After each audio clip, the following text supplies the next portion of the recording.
গত 15 বছর ধরে একটা সরকার একটা সেফটি পিনের কারখানা উদ্বোধন করতে পারছে না। চাকরি করতে হবে মানে বাংলায় তো হবেই না, বাংলা থেকে বেরিয়ে যেতে হবে। 3বারের মুখ্যমন্ত্রী আবার 4বারে বসতে চলেছেন। কাঞ্চন ও তো পাত্তাই দিত না। আইটি হাব বা স্মার্ট সিটি হওয়ার কথা ছিল, কটা করতে পেরেছেন? করতে তো পারেন। ব্যাপারটা হচ্ছে এমপ্লয়মেন্ট দরকার, আর কিছুই না। সবাই থেকে মন্দির মসজিদ গির্জা পার্ক তৈরি করে একটা শিল্প করা দরকার রাজ্যে। মানে নেই মামাতেই কানা মামা ভালো। বিজেপি বলতে যে আছে শুভেন্দু অধিকারী।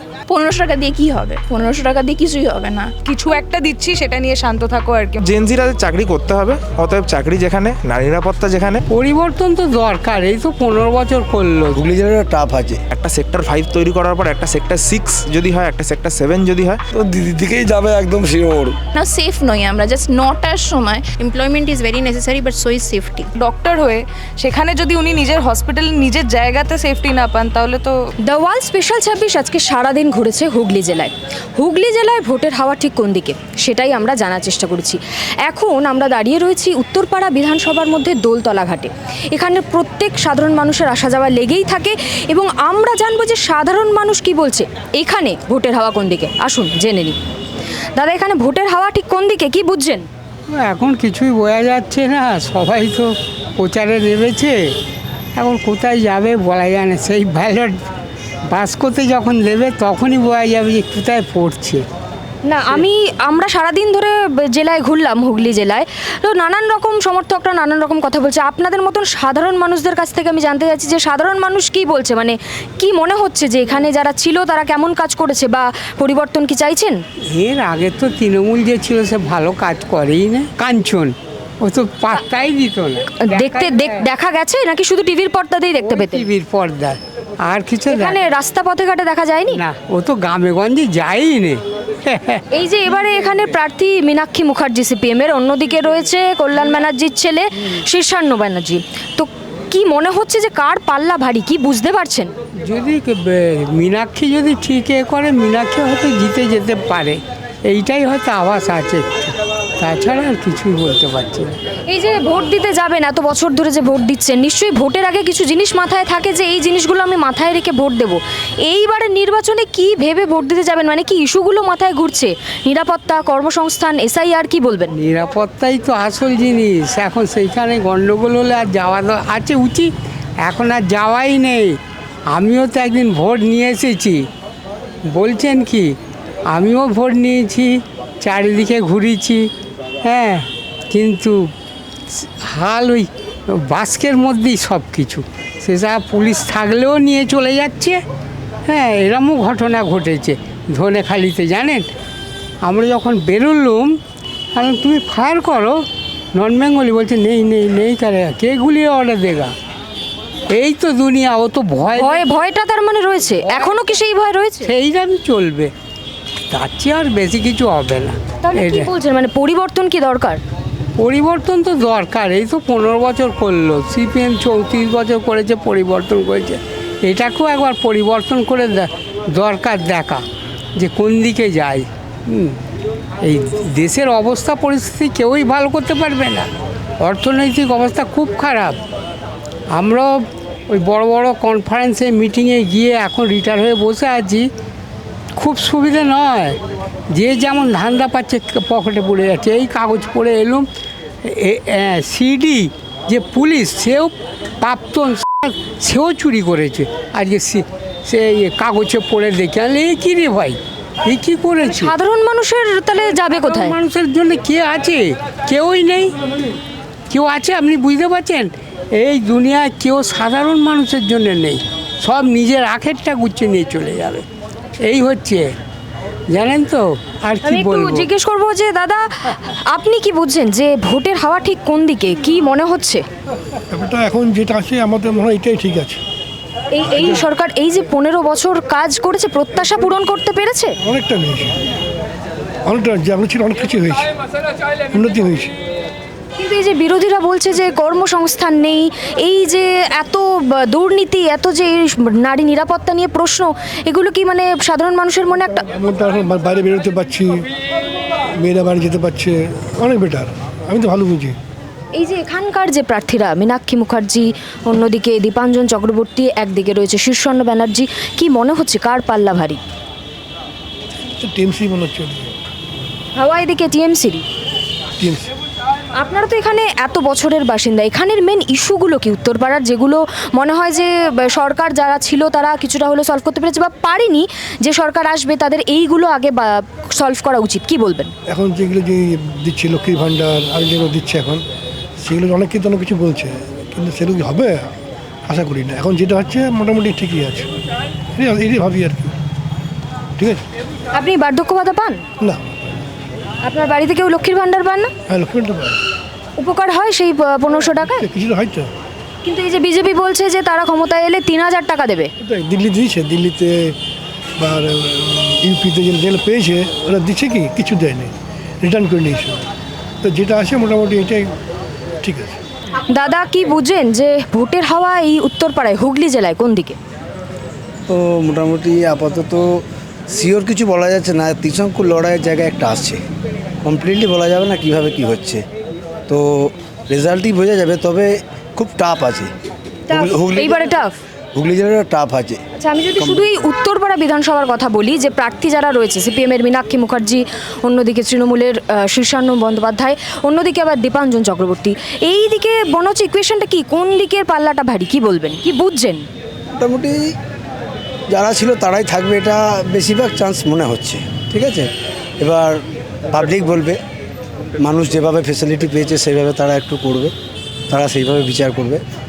আশা করি তৃণমূলের দিকে একটু এটা বেশি আছে। আচ্ছা, আপনারা এত বছরের ভোটার, ভোট দিতে যাওয়ার আগে সবসময় কিছু না কিছু ইস্যু আমাদের মাথায় থাকে যে আমরা এগুলো ভেবে ভোট দেব, যে যখন সরকার আসবে এইগুলোর আমাদের সমাধান হবে। তো এইবারে কি ইস্যু মাথায় থাকবে? নারী নিরাপত্তা, কর্মসংস্থান, এসআইআর, কি বলবেন? এগুলো সব তো পুরনো জিনিস হয়ে গেছে, এখন কারেন্ট যেটা হয় সেটা নিয়ে মানুষ চিন্তা ভাবনা করে, পুরনোকে ভুলে যাবে। কারেন্ট কি কি সমস্যা? মানুষের ব্যাপারটা হচ্ছে, মানুষ একটাই যে মানুষ বেঁচে আছে, মানুষ ভুলতে পারে বলে, মানুষ যদি না ভুলতো প্রত্যেকটা মানুষ পাগল হয়ে যেত। তাই পুরনো দিনে অনেক অনেক ঘটনা ঘটেছে, কি সিপিএমে যখন ছিল তখনও ঘটেছে, তৃণমূলের আমলেও ঘটেছে, তার আগে কংগ্রেস ছিল ঘটেছে। কিন্তু বর্তমান পরিস্থিতি অনুযায়ী মানে আমাদের মমতা ব্যানার্জি খুব একটা খারাপ জিনিস করছে না। আজকে ছাত্ররা, যুবরা যারা পরীক্ষা দিতে যেতে পারে না, তারা একটা ফেসিলিটি পাচ্ছে, কমসে কম কোনো জায়গায় পরীক্ষা দিতে গেলে কিছুটা হাত খরচা পাচ্ছে। কিন্তু এই যে ছাত্র যুব, আজকে আমরা পুরো হুগলি জেলায় ঘুরলাম, বলছে অনেকেই যে আমাদের ভাতা নয় চাকরি চাই, এটা নিয়ে কি বলবেন?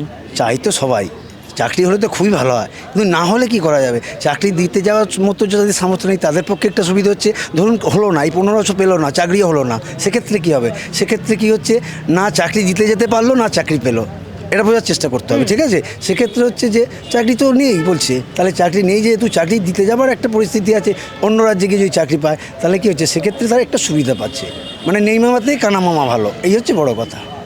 যে এই যে এসআইআর বাংলায় একটা এত বড় ঘটনা, যেখানে একটা বিশাল বড় সংখ্যালঘুর ভোট বাদ গেছে, এইটার কি মনে হচ্ছে, এইটার কি এফেক্ট তৃণমূলের ভোট বাক্সে পড়বে? এটা আমি ঠিক বলতে পারছি না, এটা এই সম্বন্ধে আমার আইডিয়াটা ঠিক নেই। ঠিক আছে, অন্যগুলো বলবো, এটা ঠিক বলতে পারছি না, আইডিয়াটা আমার ঠিক নেই। আপনার তাহলে কি মতামত, যে কি ইস্যুগুলো কারেন্ট রয়েছে, যেটা সরকার, যে সরকারই আসুক না কেন, উত্তরপাড়াবাসী হিসেবে আপনি কি চান যে কোন ইস্যুটা তারা প্রথমে সমাধান করুক? তো মোটামুটি সবই ঠিক আছে, এবার মেন সমস্যা হচ্ছে যে চাকরিটা, উত্তরপাড়া কেন সারা পশ্চিমবঙ্গে চাকরির জায়গাটা একটুখানি যদি দেখে নেয় তাহলে খুব ভালো হয়। আমি রিকোয়েস্ট করব, যেই আসুক চাকরির দিকটা একটু দেখতে, যেই আসুক, যেই পার্টি আসুক, অন্তত বর্তমান যে যুব সমাজ, তাদের পরের জেনারেশন যারা আসছে তারা যেন দিশেহারা না হয়। ঠিক আছে, তার জন্য যে কোনো সরকার আসুক, আমার রিকোয়েস্ট রইল যেন সেই দিকটা একটু দেখে। নমস্কার। এবার একটু ঘুরে দেখবো যে আরও লোকে কি বলছে, আসুন সেটা দেখে নিই। দাদা, ভোটের হাওয়া এখানে কোন দিকে, কি বুঝতে পারছেন? দেখুন, ভোটের হাওয়া তো আমি ঠিক করে দেওয়ার কেউ নই, কিন্তু গত 15 বছর ধরে একটা সরকার একটা সেফটি পিনের কারখানা উদ্বোধন করতে পারছে না। বিজেপি সরকার, কেন্দ্রের সরকার সে এসে বলছে নারী সুরক্ষা দেব, এদিকে কুলদীপ সেঙ্গার থেকে আসারাম বাবু থেকে আরও যারা যারা আছে তারা সব বিজেপিরই তারা কী করে নারী সুরক্ষা দেবে? এখানে বর্তমানে বাংলায় বিজেপি বলতে কে আছে? বিজেপি বলতে যে আছে শুভেন্দু অধিকারী, জিতেন্দ্র তিওয়ারি, তাপস রায়, মুকুল রায়, মানে যিনি, মানে যাকে নিয়ে এখন না কথা বলাই ভালো, তারা মানে আগে সবাই তৃণমূল নেতা। তো তারা হঠাৎ করে জার্সি বদলে এখন যদি বলে যে আমি বেড়াল হয়ে মাছ ছুঁই না, আমি সং সেজে আছি বা সাধু সেজে আছি, ব্যাপারটা তো এরকম দাঁড়ায় না। অথবা মধ্যপ্রদেশেই বা তারা কটা কলকারখানা উদ্বোধন করতে পেরেছেন, বা আইটি হাব বা স্মার্ট সিটি হওয়ার কথা ছিল, কটা করতে পেরেছেন? করতে তো পারেননি। তো যারা 34 বছরে একটা সেক্টর 5 তৈরি করে দিয়ে গেছে, যারা বক্রেশ্বর তাপবিদ্যুৎ তৈরি করে দিয়ে গেছে, আমি অন্তত তাদের পক্ষে। এই এখানকার যারা প্রার্থী, 3 জন হেভিওয়েট প্রার্থী যাদের বলা হচ্ছে, সিপিএমের কমরেড মীনাক্ষী মুখার্জি, অন্যদিকে তৃণমূলের শীর্ষান্ন বন্দ্যোপাধ্যায় এবং আরেকদিকে হচ্ছে দীপাঞ্জন চক্রবর্তী, কি বুঝছেন উত্তরপাড়ার ইয়াংরা কি বলছে, জেনজিরা কি বলছে, আপনাদের মতন যারা মানুষ তারা কি বলছে, যে তারা কাকে চায়? দেখুন, আমি আমারটা বলতে পারি, কিন্তু জেনজি বলতে জেনজির তো অবশ্যই কাজের দরকার। তারা তো আর মানে পার্টি করে বা কারুর পকেট মেরে কাটমানি তুলে বা এই পাড়ার প্রমোটিংয়ের বিজনেস থেকে তো আর কেউ পয়সা কামাবে না, সে কেউ ইজ্জতের ভাতটাই পেটে ঢোকাতে চায়। যিনি হেভিওয়েট 3 জন বলছেন, তার মধ্যে শীর্ষান্ন মুখোপাধ্যায়, খুব সম্ভবত নামটা যদি ভুল না বলি, তো তিনি বাবাকে ছাড়া প্রচারে বেরোতে পারছেন না, অতএব ওয়েটটা হেভি নয়, বাবাকে নিয়ে বেরোতে হচ্ছে, বাবার ওয়েটটাই কাজে লাগাতে হচ্ছে। দ্বিতীয় হচ্ছে এনএসজি কমান্ডার, যার 12 পাশে শিক্ষাগত যোগ্যতা নেই। আমার নিজের পিসেমশাই কিন্তু একজন বিএসএফের অফিসার, তো তিনিও একটু ধন্দে রয়েছেন যে দীপাঞ্জন কী করে হঠাৎ করে এনএসজি আর একজন রয়ের এজেন্ট কী করে নিজেকে রয়ের এজেন্ট বলে মানে মানুষের কাছে এত খুল্লা বলতে পারেন, যে যেখানে তাদের পরিচয় সর্ব জায়গা থেকে গোপনীয়তা রাখাটা একটা মেন জরুরি। তিনি এসে সেটাকে যদি অ্যাডভার্টাইজ করে ভোট চান, তো সেটা কখনোই হেভিওয়েটের সংজ্ঞা হতে পারে না।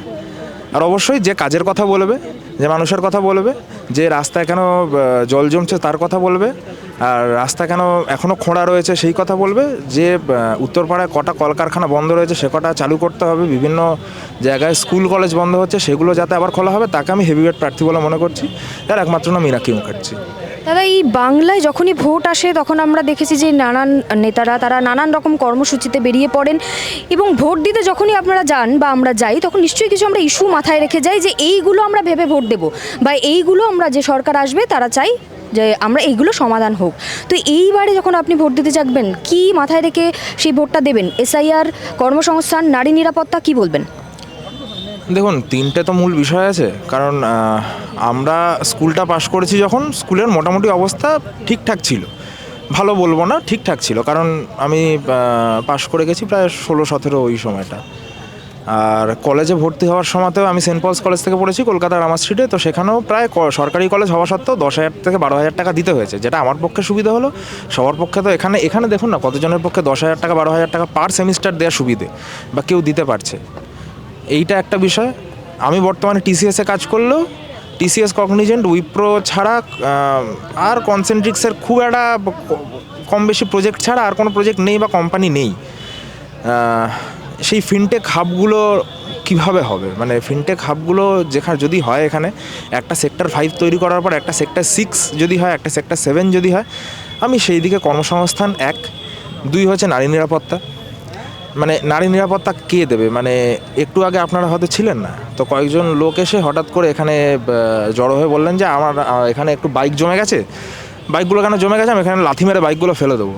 তো এই মানে এই যে ধারণা, এই যে কথাবার্তা, এই কথাবার্তা বাংলার কথাবার্তা নয়। এই কথাবার্তা মানে কোনো ধরনের মানে কি বলবো, মানে যে পড়াশোনা জেনেই ভদ্র হওয়া যায় না, তাহলে সৌগত রায় টাকা খেতেন না, যাই হোক।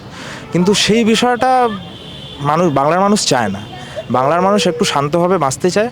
এই যে ছোটো বাচ্চারা আছে তাদের পড়াশোনা দেখতে চায়, এই ছোটো বাচ্চারা যাতে স্কুল পরবর্তীকালে কলেজে পড়াশোনা পায়, এবং তাছাড়াও কলেজের নারী নিরাপত্তাটা যাতে পায়। যে বাচ্চাটি ওখানে খেলছে বা বসে আছে, সেও তো একটি মেয়ে।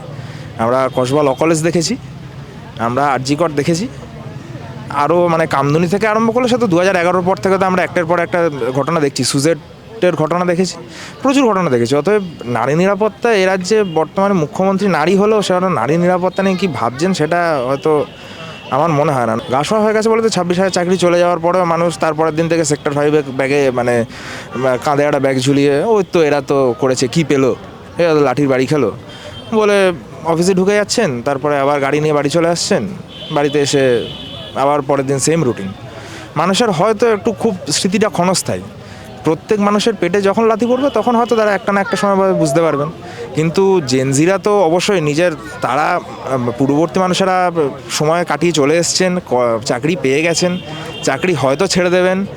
অতএব জেনজিরা চাকরি করতে হবে। অতএব চাকরি যেখানে, নারী নিরাপত্তা যেখানে, অথবা নতুন করে কর্মসংস্থান হবে যেখানে, উত্তরপাড়া বা সমগ্র উত্তরপাড়া বা হুগলি জুড়ে যে সমস্ত কলেজ স্কুল বন্ধ হয়েছে সেগুলো আবার যাতে খোলা হয়, তাদের পক্ষেই জেন্সিরা থাকবে। আমি একটা শেষ প্রশ্ন করব যে এই পুরো হুগলি জেলা আজকে আমরা সকাল থেকে ঘুরছি, বিরোধীরা যারা বলছে যে রাম বামের একটা জোট, যে বামের ভোট রামে যাচ্ছে বা রামের ভোট বামে, এবারেও কি সেটা রয়েছে, কি মনে হচ্ছে? দেখুন, একটা সহজ হিসাব যে মানুষকে তো ভোটের সময় টাকা দিয়ে কেনা যায় না। মানুষ সেই সময় হয়তো ভেবেছিল যে এত ইডি সিবিআই এত মানে বারবারন্ত এত আসছে, কলকাতা ঢুকছে, কলকাতা বেরোচ্ছে, এই এত কিছু হচ্ছে, হয়তো মানুষ ভেবেছিল যে হ্যাঁ, যে বামফ্রন্ট তো এখন ক্ষমতায় নেই, সেন্ট্রালেও সেরকম তাদের পাওয়ার নেই, হয়তো বিজেপিকে তাই ভোটটা দিয়ে দেখি। অথবা সিপিএম পার্টিরও যে সমস্ত নিচুস্তলার কর্মীরা ছিলেন বারংবার আক্রান্ত হচ্ছিলেন, আর যখন সিআরপিএফের আনাগোনা বাড়লো, তার হয়েছে বোধহয় বিজেপি হয়তো এবার আমাদের সুরক্ষাটা দিতে পারবে, হয়তো এবার মানুষ মুখ ফেরাবে, কারণ একটানা তো ইতিহাস তো কোনো জায়গায় স্ট্যাগনেন্ট থাকে না, সেটা বদলায়, সেটা হয়তো বদলাবে এবার। দাদা, এখানে ভোটের হাওয়াটা ঠিক কোন দিকে? আপনি একজন সাধারণ মানুষ হিসেবে কি বলবেন, কি বুঝতে পারছেন? আমি তো আজ বিগত বেশ অনেক বছর ধরে এখানে আসছি, পরিবেশ তো দেখতে পাচ্ছেন খুবই সুন্দর পরিবেশ, কিন্তু এইখানে ভোটের পরিস্থিতিটা তো ঠিক কোন দিকে যাবে না যাবে, তো হ্যাঁ, তো দিদির দিকেই যাবে একদম শিওর। কেননা আজ এত বছরের সরকার 3বারের মুখ্যমন্ত্রী আবার 4বারে বসতে চলেছেন, শিওর 4বারে বসতে? 100%। এই কনফিডেন্সটা কিভাবে? এই যে এত জায়গা ঘুরলাম, তারা যে বলছে যে বিরোধীদের অভিযোগ যে অনেক কিছু রয়েছে, কর্মসংস্থান নেই, এসআইআর, নারী নিরাপত্তা, তো সেইগুলো কি মাথায় থাকবে না মানুষের এবারে ভোট দেওয়ার সময়? অভিযোগ তো সবাই করে, এবার কিছু কিছু কম, কিছু কিছু জায়গায় বেশি থাকবে এই অভিযোগ, কেননা বিরোধী না লাগলো না সরকার চলে না, তা বিরোধীর মতো কাজ করে যাবে, সরকার মতো কাজ করে যাবে। প্রশ্ন এটা দেখতে হবে কে কতখানি ভালো করলো। তা দিদি দেখুন, আজ 15 বছর সরকারের মধ্যে আছেন, এত বড় রাজ্য, সে তো একটু আধ গণ্ডগোল ভুল ভ্রান্তি হতেই পারে, তবুও যতখানি যদি পক্ষে সম্ভব ঠিক করে নিয়ে চলে। কিন্তু আর এই যে বলছেন আপনি ভাজপা পার্টি, বিজেপি পার্টি কি দিয়েছে বলুন তো আগে? আমি তো অনেক জায়গায় যাচ্ছেন, কিছু দিয়েছে? কত বড় প্রতিশ্রুতি। এই যে বলছে সরকারে আসলে তারা 3000 টাকা ভাতা দেবে, এখন যে লক্ষ্মীর ভাণ্ডার দিচ্ছে 1500 টাকা, তার দ্বিগুণ দেবে। বিজেপি সাথে কত রাজ্য আছে বলুন তো? 15খানা রাজ্য, সেখানে দিয়েছে কাউকে? দিল্লিতে দিয়েছে, এখন তো দেয়নি। 2500 টাকা করে দেবে বলেছিল, 25 পয়সা তো মনে হচ্ছে পাইনি। কেন? ওখানটা ছেড়ে এখানে আসার টার্গেটটা কি? বাংলাকে বিভ্রান্ত করার জন্য? বাংলাকে তার মানে কি টার্গেট করা হচ্ছে? হ্যাঁ, টার্গেট করছে, কিন্তু টার্গেট সফল হবে না তো। লোক তো চেনে, লোক তো বোঝে, সবাই তো ভাত মেখে খায়, চিবিয়ে খায় না, খেয়ে বুঝলেন তো। আপনি যেরকম মেখে খান আপনি বোঝেন, আমরাও বুঝি। হয়তো আমাদের বয়স খুব একটা বেশি না, তবু কিন্তু যা দেখতে পাচ্ছি চান্স নেই কোনো। টিএমসি এবারে আবার 100%। হ্যাঁ, দিদি তো অনেক কিছু করেছে, কিন্তু এখন সব কাছে একটা রিকোয়েস্ট, সবাই থেকে মন্দির, মসজিদ, গির্জা, পার্ক তৈরি করে, একটা শিল্প করা দরকার রাজ্যে, একটা না অনেকগুলো করা দরকার। এই যে রাজ্য বলছে যুবদের চাকরি নেই, মানে অনেক যুবরাই বলছে, কথা বললাম যে আমাদের ভাতা চাই না, চাকরি চাই, কি বলবেন? আপনি তো একজন সাধারণ খেটে খাওয়া মানুষ। হ্যাঁ, নিশ্চয়ই, একবারে তো আর এত বড় একটা ডিসিশন নেওয়া যায় না, রাজ্য পক্ষে নেওয়াটাও সম্ভব যে না তাও না, সে নিতে পারে। সে তো ভেতরে তো সব শিল্পপতিরা আসছে, বৈঠক হচ্ছে দিদির সঙ্গে, কোটি টাকার প্রজেক্ট নিয়েও কথা হচ্ছে, হবে, একটু টাইম লাগবে, হয়ে যাবে। একদম ইয়াং জেনারেশন রয়েছে আমার সঙ্গে, প্রথমেই আমি জিজ্ঞেস করব যে তোমরা সবাই কি উত্তরপাড়াতেই থাকো? না, বালিতে থাকি। মানে এই হুগলি জেলারই অন্তর্গত? বাইরে থাকি আমি, পড়াশোনাটা আমার বাইরে, ভুবনেশ্বরে। আমি এখন ছুটিতে জাস্ট 3 দিন আগে এসেছি। আচ্ছা, আমি জিজ্ঞেস করবো যে ইয়াংস্টাররা কি বুঝে, ইয়াংস্টাররা কি পলিটিক্সের মধ্যে থাকে, ভোট সম্বন্ধে বোঝে, কি বুঝছে যে কি দরকার এবারের এইখানে হুগলি জেলায় কি দরকার? ব্যাপারটা হচ্ছে এমপ্লয়মেন্ট দরকার, আর কিছুই না। এমপ্লয়মেন্ট দরকার, ক্রাইম রেট কমতে হবে, মেয়েদের অ্যাজ আ মেয়ে আপনি বুঝতে পারছেন যে সেফটি দরকার, যে একটা মেয়ে হিসাবে একটা রাতে 9টার পর বেরোনো যায় না, এটা প্রবলেমস হয়েই থাকে, বুঝতে পারছেন। আর এটাই বলবো যে এমপ্লয়মেন্ট দরকার, ক্রাইম ফ্রি তো হতে পারে না কখনো, বাট ক্রাইম রেটটা কমানো, এগুলোই। আপনারা তো ভোট তো দেন, তো ভোট দেওয়ার সময় নিশ্চয়ই কিছু ইস্যু মাথায় থাকবে যে এইগুলো আমরা ভেবে ভোট দেবো, বা আমরা যাকে বেছে আনবো তারা যেন আমাদের এই সমস্যার সমাধানগুলো করে।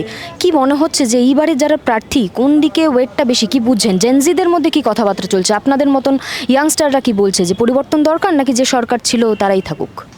No, I think it depends because there are good and bad sides in all of it, ঠিক আছে। এবার দ্য থিং ইজ মেন যে ও এমন বললো এমপ্লয়মেন্ট দরকার, but I think people also lean towards যে মোর হারমোনি বিটুইন গ্রুপস। তো সেই দিক থেকেও আই থিঙ্ক জেনজি অ্যাকচুয়ালি এই ব্যাপারটাতে একটু বেশি ফোকাস করে, ডিভাইড যাতে না আসে এমপ্লয়মেন্টের সাথে, that is a main concern. কি আপনারা কি মাথায় রেখে এবারে ভোট দেবেন? যে দেখুন, এসআইআর বাংলায় একটা বড় ঘটনা, নারী নিরাপত্তা, কর্মসংস্থান নেই, এই জিনিসগুলো যে রয়েছে, কি কোনটা আর কি সব থেকে বেশি আপনাদের পোক করবে যে এইটা আমি মাথায় রাখবোই ভোট দেওয়ার সময় এবং সেটা বিবেচনা করেই আমি ভোটটা দেবো? অ্যাজ জেনজি তো আমার মনে হয় এমপ্লয়মেন্টটা সব থেকে বেশি দরকার, কারণ আমাদের ফিউচার ওটার উপরই বেসড। এবার এখন জেনারেলি লোকজন এটা ভাবছে যে চাকরি করতে হবে মানে বাংলায় তো হবেই না, বাংলা থেকে বেরিয়ে যেতে হবে, কলকাতা থেকে কিছু হবেই না, এই জিনিসটা সরা দরকার আমার মনে হয়। ডিপ্রেসিং নয় যে আপনারা যেখানে বেড়ে উঠেছেন, যেখানে পড়াশোনা করছেন বা চাকরি করছেন, সেখানে আপনাদের চাকরি নেই? খারাপ তো লাগেই অবশ্যই, আমাদের বাইরে চলে যেতে হবে নিজেদের জায়গা ছেড়ে। নিজেও তো বাইরেই পড়াশোনা করেন। সেটাই, আমি নিজেও কেআইআইটি ভুবনেশ্বরে পড়াশোনা করি, তো সেরকমই মানে পড়াশোনার জন্য বেরোনো, তারপরে আবার ফুললি সেটেলই হয়ে যাওয়া বাইরে চাকরি নিয়ে, সেটার মধ্যে একটা ডিফারেন্স আছে।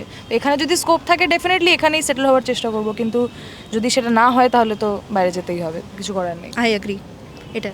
হ্যাঁ, এটাই তো একটা মেন কজ। মানে এখানে কলকাতাতে যেগুলো জেনজিরা আজকাল যেটা বুঝছে যে এখানে কোনো ফিউচার নেই, এখানে যেটা হচ্ছে যেখানে আমাদের বড়রা মানে আমাদের যারা সিনিয়র তাদের ওখানে তাদের ব্যাপারে আমরা দেখতে পাচ্ছি যে তাদের কোনো ফিউচার নেই এখানে, তারাও বাইরে চলে যাচ্ছে।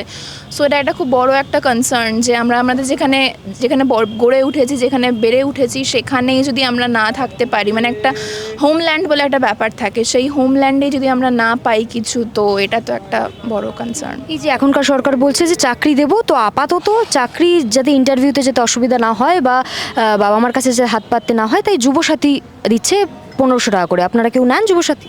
না, না, আমি কেন আপনার এলিজিবলই নই, আমি এলিজিবল নই সেটা। এই অনেকের সঙ্গে কথা বললে আমরা যা বুঝছি যে বলছে 1500 টাকার থেকে চাকরিটা মোর ইম্পর্টেন্ট। আপনাদের কি একই মত? 1500 টাকা দিয়ে কি ঘর চলে? 1500 টাকা দিয়ে আপনি একদিন বেরোবেন, কোনো রেস্টুরেন্টে যাবেন, 3000 টাকা উড়ে যাবে। 1500 টাকা দিয়ে কি হবে? 1500 টাকা দিয়ে কিছুই হবে না। সো 1500 টাকা মাসে, আজকালকে যা প্রাইস বেড়ে গেছে সব কিছু, 1500 টাকা দিয়ে কি হবে? একদিনেই 1500 টাকা জাস্ট ভাত ডাল চাল খেতে চলে যায়। এটা জাস্ট আনএমপ্লয়মেন্টকে ঢাকা দেওয়ার একটা জায়গা, যে কিছু একটা দিচ্ছি সেটা নিয়ে শান্ত থাকো আর কি, মানে যাতে ওদের এগেনস্টে লোকে না ভড়কে যায়, সেই জন্যই এই যুবসাথী এটসেট্রা যে প্ল্যানস বানানো হয়েছে সব, আমার সেটাই মনে হয়। তো মানে এটা খুব একটা যুক্তিসম্মত একটা কাজ বলে আমার মনে হয় না এটা। জাস্ট তাও তো আমার মনে হয় অর্ধেকজন আমরা যা সোশ্যাল মিডিয়াতে দেখতে পাই, অর্ধেকজন পায়ও না সেটা, মানে অর্ধেকজনের ব্যাংকে মানে ওরা গিয়ে ফর্ম টর্ম যা সব ফর্ম্যালিটিস হয় সব কিছু করে এসছে, বাট ওদের ফাইনালি ক্রেডিটটা আর হয়নি, ব্যালেন্সটা।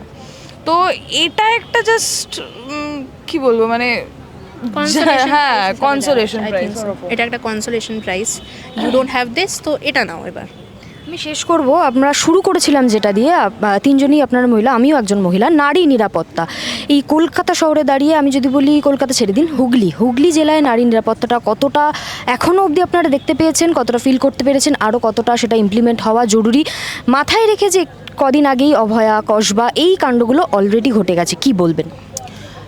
নিরাপত্তা তো নেই। আমি অ্যাজ আ মেয়ে হিসেবে আমি যখন কলেজ থেকে ফিরি, আমার মা বাবা সবসময় বলে কাউকে নিয়ে ফিরবি। এটা কেন বলবে? সবসময় কারোর সাথে থাকবি, আর সেটা মেয়েই হোক বা ছেলেই হোক, দুটো মেয়ে থাকলেও তারা সেফ না। সবসময় তারা বলে বন্ধু, যারা ভালো বন্ধু যাদেরকে চিনিস, ছেলে বন্ধু, তাদের সাথে থাক। কেন বলে? বিকজ তারা জানে যে আমরা সেফ নই একা ফেরাতে, বা যে কোনো কিছুতে। একটা সিম্পল কলেজ থেকে 7-8টা কি 9টার মধ্যে ফিরছি, সেখানেও সেফ নই আমরা, জাস্ট 9টার সময় সেফ নই। তো বাকি রাত বেরোলে তো আরও যে কী না কি হতে পারে সেটা কেউই জানে না। আমি একটা মেডিকেল কলেজে পড়াশোনা করি, তো I can understand the feeling, but I agree with her. যদি সেফটি না থাকে তাহলে কী আছে? বিকজ এমপ্লয়মেন্ট আর সেফটি সব থেকে বড়ো concerns. Employment is very necessary, but so is safety. তো আমি তো সেদিকেই লিন করব, যেটা আমাকে এই দুটো দেবে। যেই ঘটনাটা ঘটেছিল, যেটা থেকে এই পুরো জিনিসটার উৎপত্তি, সেটা তো হয়েই ছিল মানে যেই মহিলাটা কাজ করতো যেখানে, তার নিজের অফিসিয়াল জায়গাতেই হয়েছিল। সেইখানে যদি একটা মানুষ সেফটি না পায়, সেটা একটা ডক্টর হয়ে, একটা নার্স হয়ে, না ডক্টর ছিলেন উনি, হ্যাঁ, তো ডক্টর হয়ে সেখানে যদি উনি নিজের হসপিটালে নিজের জায়গাতে সেফটি না পান, তাহলে তো মানে সেখানে আর কিছু বলার থাকতে পারে না যে সেফটি কী লেভেলে এখনও দরকার, মানে সেরকমই আর কি। এবার ওইটা কলকাতায় হয়েছে, এটা হুগলি, জায়গাটা তো সেই একই আন্ডারই রয়েছে না অলমোস্ট। তো সেরকমই ব্যাপার আর কি। আমরা শুনলাম উত্তরপাড়া বিধানসভার মানুষজন কি বলছেন। হাওয়া কোন দিকে কিছুটা হলেও আন্দাজ করতে পারলাম। এবার আমাদের নজর থাকবে 4 মের দিকে। সেই দিনই শেষ হাসি কে আসবে সেটা আমরা দেখতে পাবো। আর আপনাদের নজর থাকুক theworld.in, কারণ খবর এখন এখানে। ক্যামেরায় সৌম্যদীপ সেনের সঙ্গে আমি শ্রেয়া, দ্য ওয়াল, কলকাতা।